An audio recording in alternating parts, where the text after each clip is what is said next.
Hello students, आज हम करेंगे मिसलेनियस एक्सरसाइज चैप्टर 10 की यानी कि वेक्टर की। क्वेश्चन नंबर फर्स्ट से हम डिस्कस करना शुरू करते हैं। Let's start. क्या है question number 1? Write down a unit vector in X Y plane.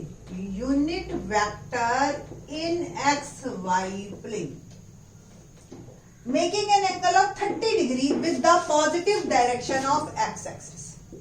अगर ये एक्स एक्सिस है और ये वाई एक्सिस है और ये ओरिजिन है, तो हमारा जो वेक्टर है वो 30 डिग्री जो है positive direction of X axis के साथ एंगल बना रहा है और हमें इस वेक्टर का यूनिट वेक्टर बताना है।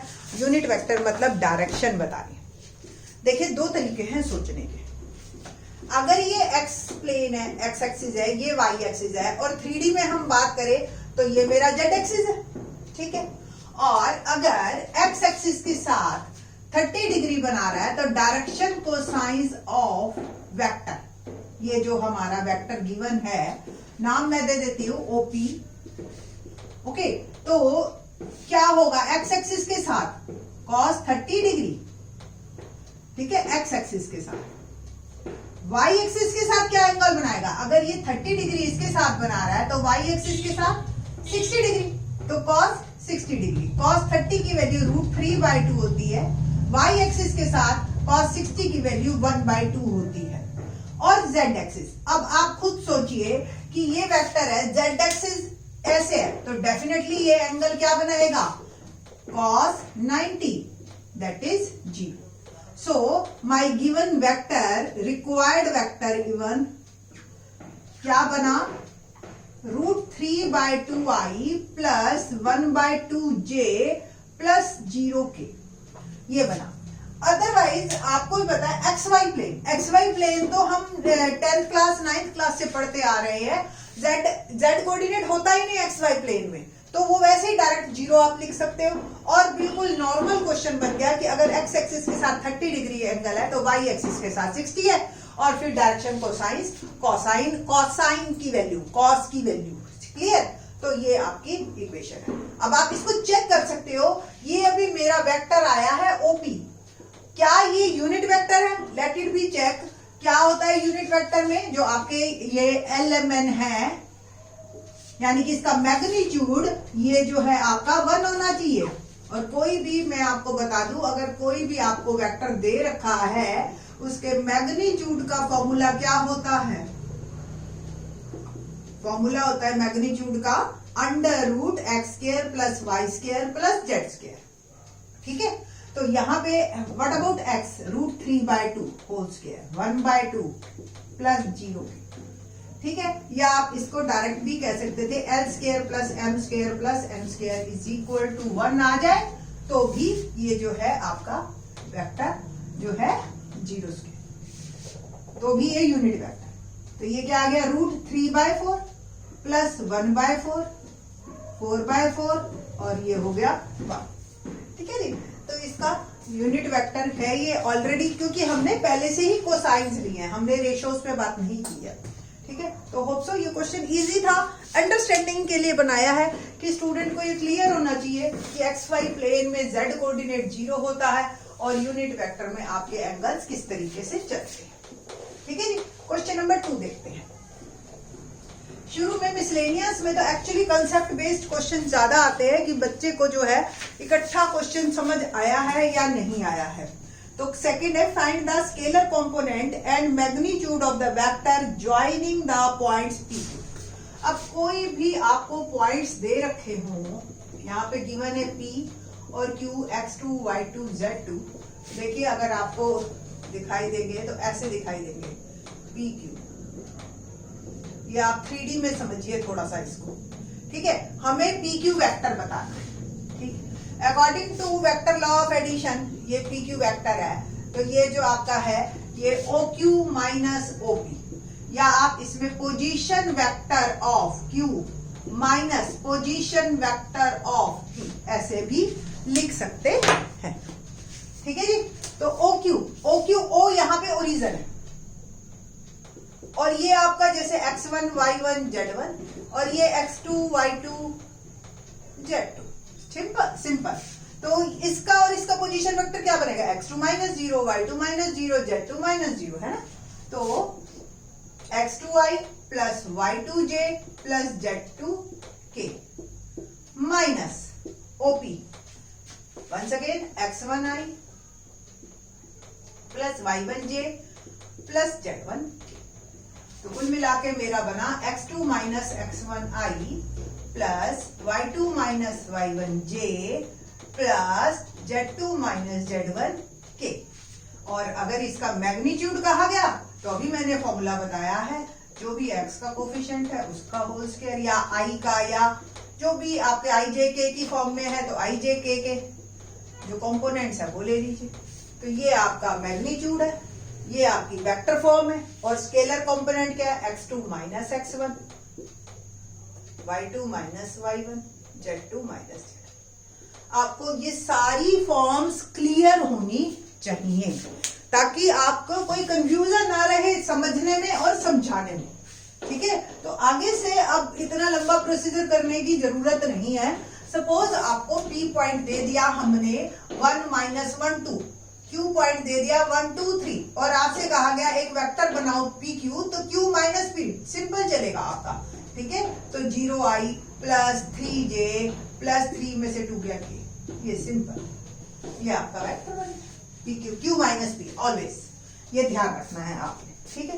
वैसे तो हमने 10.2 में आपको ये पूरा क्लियर करवाया है, फिर भी और ज्यादा क्लियर आज अब कंपाइल अप कर रहे हैं हम सारा सिलेबस वेक्टर का से रिलेटेड।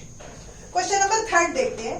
3 सबसे ज्यादा इंटरेस्टिंग है, और मतलब ये डायरेक्शंस और सब कुछ कहने का मतलब और उसको आपने क्या समझा, दोनों बातों में जो है इंपॉर्टेंस है। तो 3rd question let's see. A girl walks 4 kilometre towards west. First of all तो आप डायरेक्शन बना लो, ईस्ट वेस्ट नॉर्थ साउथ। एक लड़की है जो कि 4 किलोमीटर वेस्ट में गई ओ से, सपोज ए पे पहुंच गई। Now then she walks 3 kilometre in a direction 30 degree east of north. East of north मतलब नॉर्थ डायरेक्शन से ईस्ट की तरफ, ईस्ट से की तरफ 30 डिग्री का एंगल बनाते हुए लड़की जो है 3 किलोमीटर गई। अब अगर ये 30 डिग्री एंगल है तो ये कितना है, ये बात बस ध्यान रखनी है आपने। आप इसको डायरेक्ट 30 डिग्री कंसीडर नहीं करेंगे, ठीक है ना। तो एक बार दोबारा देख लीजिए, अगर क्लियर ना हो रहा हो इस पॉइंट पे शायद शाइनिंग आ रही है, ठीक है।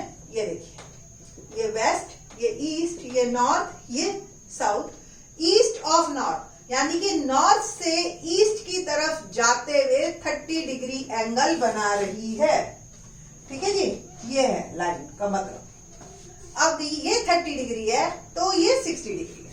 अब हम देखते हैं इधर, यानी कि 60 डिग्री एंगल बनाते हुए 3 किलोमीटर लड़की गई और कहीं यहां पहुंच गई, यहां इस पॉइंट बी पे पहुंची। हमें डिस्प्लेसमेंट बतानी है, डिस्प्लेसमेंट है, डिस्टेंस नहीं है। From her initial point of departure it means हमें O से B निकालना है, ठीक है जी। ये पॉइंट्स हमने बताने हैं, ये पॉइंट O से बताने हैं, A से नहीं बताने। तो एक्चुअल में मुझे एक ये कंपोनेंट चाहिए और एक ये कंपोनेंट चाहिए। ये पूरा मेरे पास 4 है, तो सबसे पहले तो मुझे एक ये और ये इस ट्रायंगल से मिलेंगे, जैसे हम 10th क्लास में करते आ रहे।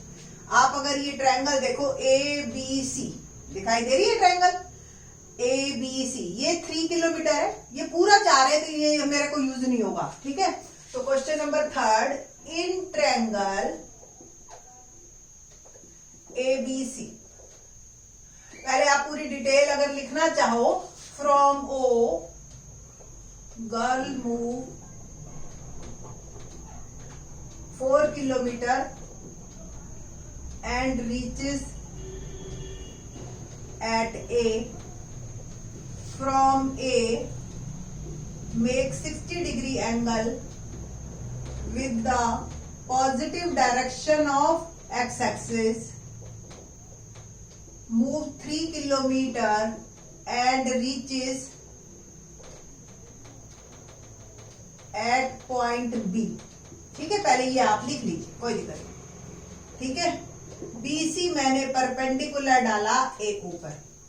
नाउ इन ट्रायंगल एबीसी, मुझे जो इंटरेस्ट है वो बीसी और एसी निकालने में है। ठीक है, तो ये एबीसी ट्रायंगल एबीसी 3 किलोमीटर और ये एंगल 60 डिग्री। अब तो ये 10th का क्वेश्चन बन गया बिल्कुल आपका। ठीक है, तो इन ट्रायंगल ये 60 डिग्री आपका एंगल है ट्रायंगल एबीसी में। तो बीसी परपेंडिकुलर, ये बेस है ना, तो BC upon AB perpendicular upon hypotenuse sine theta. Perpendicular we have to find hypotenuse 3 sine 60 theta 60। तो p बाय 3 साइन 60 की वैल्यू √3/2 होती है। p आ गया मेरा 3√3/2। सिमिलरली AC अपॉन AB यानी कि B अपॉन H यानी कि cos थीटा।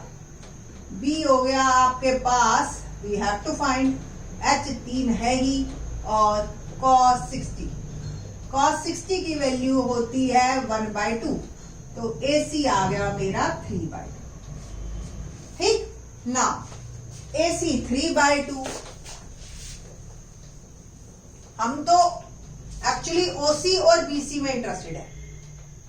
तो AC अगर 3/2 किलोमीटर आया है, OA 4 किलोमीटर है, तो OC क्या होगा? OA minus AC, 4 minus 3/2 5/2 kilometre. तो ये जो मेरा डिस्टेंस आया ये 5/2, और ये तो मेरा आया इधर 3√3/2। सो OB is 5/2I plus 3√3/2J। ये मेरा आंसर है। ठीक है जी। तो अब ये आपने देखना है कि ये किस तरफ है डायरेक्शन में।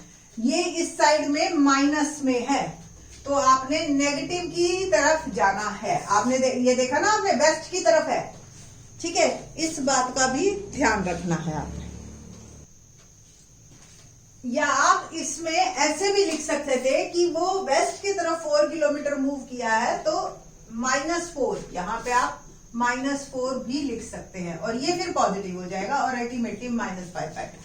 तो डायरेक्शंस का ध्यान रखना। और आपको भी पता है कि ये एक्स एक्सिस के इस साइड है, तो अब कुल मिला के ये जो मेरा बी के पॉइंट आए -5/2 और 3√3/2 कोऑर्डिनेट्स है। और वेक्टर फॉर्म अगर पूछी है तो ये है। तो क्वेश्चन 1, 2, 3 इंटरेस्टिंग क्वेश्चन थे। बाकी के question in the next lecture. Thanks.